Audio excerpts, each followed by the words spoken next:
TDP నేత సోమిరెడ్డిపై మంత్రి Kakani Govardhan Reddy comments చేశారు. కృష్ణపట్నం పోర్టులో కంటైనర్ టెర్మినల్పై సోమిరెడ్డి నానా హడావిడి చేశారన్నారు. టెర్మినల్ను కొనసాగించాలని కేంద్ర ప్రభుత్వ దృష్టికి కూడా తీసుకెళ్లామన్న మంత్రి అఖిలపక్షం పేరుతో సోమిరెడ్డి ఆందోళన చేయడం విడ్డూరమని అన్నారు.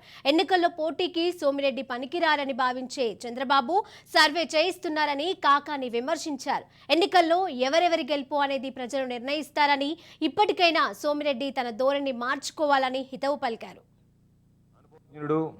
పరిపాలనా దక్షుడు 2014 నుంచి 2019 వరకు ఆంధ్ర రాష్ట్రాన్ని పరిపాలించినటువంటి చంద్రబాబు పరిపాలన చూసి మాత్రం ఆంధ్ర రాష్ట్రంలో ఉండేటువంటి వాళ్ళు ఎవరు కూడా ఈరోజు చంద్రబాబు నాయుడు అరెస్ట్ అయితే వీధుల్లోకి రావడం కానీ నిరసనలకు పాల్గొనడం కానీ దాదాపుగా శూన్యమనే చెప్పాలి.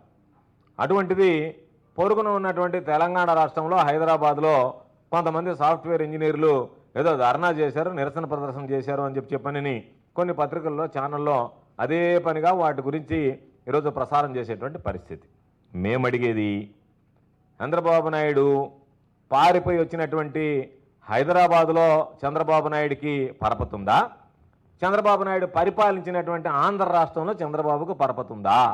అది తెలుగుదేశం శ్రేణులు చెప్పాలి. మీరు చెప్పదలుచుకున్నది ఏంటి అంటే, చంద్రబాబు పరిపాలించినటువంటి ఆంధ్ర రాష్ట్రంలో మాత్రం చంద్రబాబుకు పరపతి లేదు, చంద్రబాబు పారిపోయి వచ్చినటువంటి వాడు దొంగలాగా పారిపోయి వచ్చినటువంటి తెలంగాణలో చంద్రబాబు నాయుడుకి పరపతి ఉందనేటువంటిది మీరు చెప్పదలుచుకున్నారు. అందుకని అమెరికాలో జరిగింది, ఆఫ్రికాలో జరిగింది కాదు, చంద్రబాబుకి ఆంధ్ర రాష్ట్రంలో ఈరోజు తెలుగుదేశం పార్టీ అధికారంలోకి వచ్చినటువంటి ఆంధ్ర రాష్ట్రంలో 5 సంవత్సరాల్లో దోచుకున్నాడు అనేటువంటిది ప్రజలు విశ్వసిస్తున్నారు. కాబట్టే ఆంధ్ర రాష్ట్రంలో ప్రజలు ఎవరు కూడా ఈరోజు నిరసనలో పాల్గొనటం లేదు, చంద్రబాబు నాయుడు గురించి పట్టించుకోవడం లేదు, చంద్రబాబు నాయుడు అరెస్ట్ అనేటువంటి విషయాన్ని సీరియస్గా పరిగణించడం లేదు.